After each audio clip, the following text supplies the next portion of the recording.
The air in room 348 of the Eleganté Hotel in Beaumont, Texas, was still.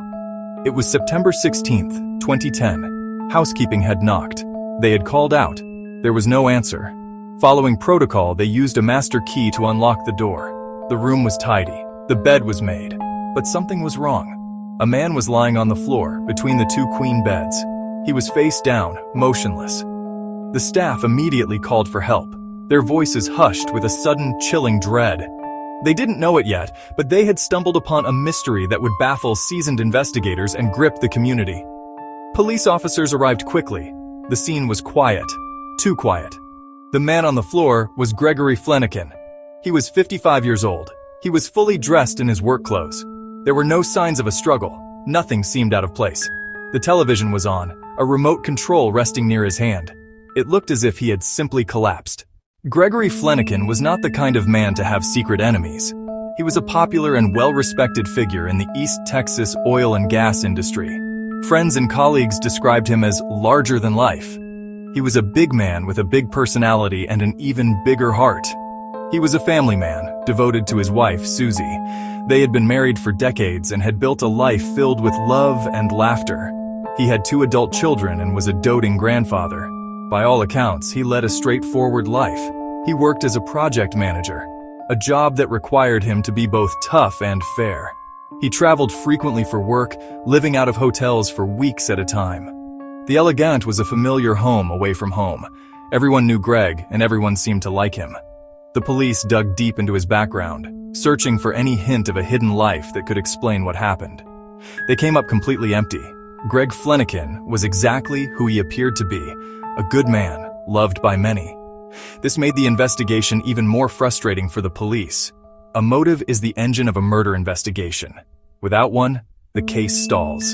Who would have a reason to inflict such specific, brutal injuries? The lack of a motive was a gaping hole in the center of the case. They interviewed his co-workers, his friends, his family. The stories were all the same. Greg was a great guy. The police were left with a victim everyone loved and a crime scene that offered no clues. It was a phantom attacker who left no trace. The official autopsy report only added to the confusion. The medical examiner, Dr. Tommy Brown, confirmed the cause of death. Greg Fleniken had died from massive internal bleeding around his heart. The source was a tear in his aorta. He also had 5 broken ribs and significant internal bruising. Blunt force trauma consistent with a powerful blow to the chest. But Dr. Brown could not determine what had caused the injury. There was no mark on Greg's skin. No cut, no scrape.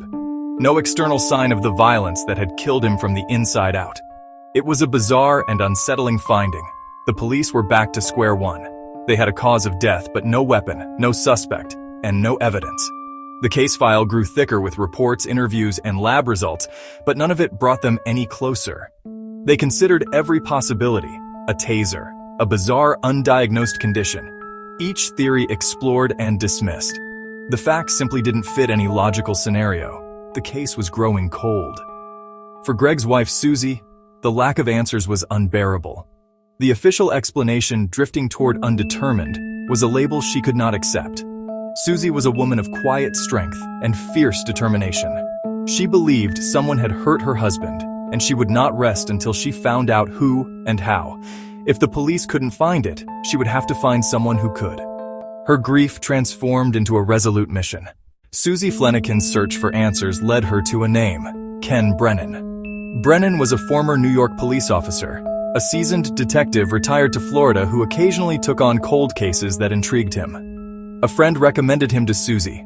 With hope flickering, she called. Brennan was captivated by the story. It was the ultimate puzzle: a man brutally killed inside a locked room. No suspects, no motive, no weapon. He agreed to look at the file. He spread the police reports, the autopsy, and the crime scene photographs out and began to read. He absorbed every detail, every statement, every technical report. He was looking for the single piece of information that didn't fit. Brennan's method was simple. He started from the very beginning. He didn't trust anyone else's conclusions. He examined the photographs of room 348 over and over, scanning every corner, every object, every shadow. He spoke with Susie for hours, asking questions about Greg's routines. He learned Greg was a creature of habit. He liked to watch TV, speak to his family, and get a good night's sleep. Brennan's principle: immerse in the victim's world. It was in these small details he hoped to find the key. He circled tiny inconsistencies, built a timeline, and refused to accept undetermined. He had the advantage of a fresh perspective.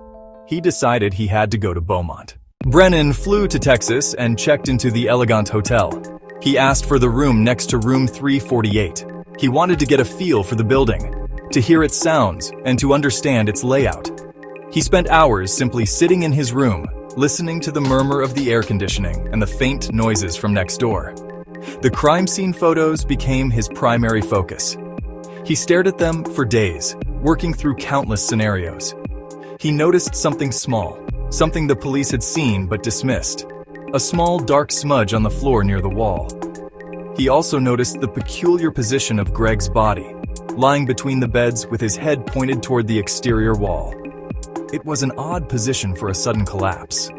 Brennan turned back to the autopsy: a tear in the aorta caused by massive compression of the chest cavity, the kind of injury seen in high-speed deceleration crashes.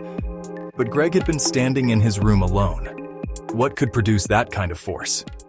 Brennan started to think not about an attacker, but about an accident. He looked at the bed, the nightstand, the wall, the small things that could transmit a force. He thought about Greg's habits and his size. A coworker said he heard a thud during a phone call, then the line went dead. The police thought the thud was Greg hitting the floor. Brennan wondered, what if the thud was something else? He connected the dots: the smudge, the body position, the autopsy. The idea of a freak accident began to form. He looked at the picture of the smudge on the wall and saw something everyone else had missed. Brennan focused on the room next door, room 349. According to records, it was occupied the night Greg died. The guests were two men celebrating a new job. They had been drinking and playing with a handgun. The men admitted to having a gun and to an accidental discharge. They were startled by the noise and thought no more of it. Police had searched their room and found no evidence that a bullet had left it. They couldn't find a hole. Brennan looked at the layout: mirror image rooms sharing a common wall. He went back to the smudge in Greg's room. He asked the Beaumont police to take another look and told them exactly what to search for: a bullet. The detectives carefully examined the wall near the smudge. Using a small knife, a detective gently scraped at the sheetrock. Under fresh paint, they found a small, perfectly round patched hole, exactly where Brennan predicted. The team cut out a section of wall. Embedded deep in the drywall was a 9mm bullet. It had been fired from room 349 and passed through the shared wall into Greg's room, but the bullet had not hit Greg. The autopsy showed no gunshot wound. So how could a bullet that missed him have killed him? Brennan had an answer. The bullet didn't need to hit Greg. It only needed to hit the wall. Here is what Ken Brennan believed happened in the final moments of Greg Fleniken's life. Greg was in his room, likely getting ready for bed. He was on the phone. At the exact same moment, in the room next door, the celebratory neighbors accidentally fired their 9mm handgun. The bullet traveled through the shared wall at over 800 miles per hour. It entered room 348 but did not hit Greg. Instead, it struck the wall right above the headboard. The impact was like a hammer blow, a small explosion of kinetic energy. Greg was standing in the path of this invisible shockwave. The force transferred through the headboard and into his chest. That sudden, violent jolt was powerful enough to tear his aorta and break ribs. Massive, blunt force trauma delivered with no external mark. He would have stumbled backward, dropped the phone, and collapsed between the beds, dying within seconds from massive internal bleeding. The thud the coworker heard was not Greg hitting the floor, it was the bullet hitting the wall. The theory fit every piece of evidence. Presented with the bullet and Brennan's reconstruction, the district attorney agreed. The case was closed. The men in room 349 were charged with manslaughter for criminal negligence. For Susie, the truth was devastating, and a relief. Her husband had not been murdered by a phantom enemy but killed by a senseless, random accident. Thanks to Susie's refusal to give up and the detective's insistence, the mystery of room 348 was solved. Justice, in its complicated way, had been served.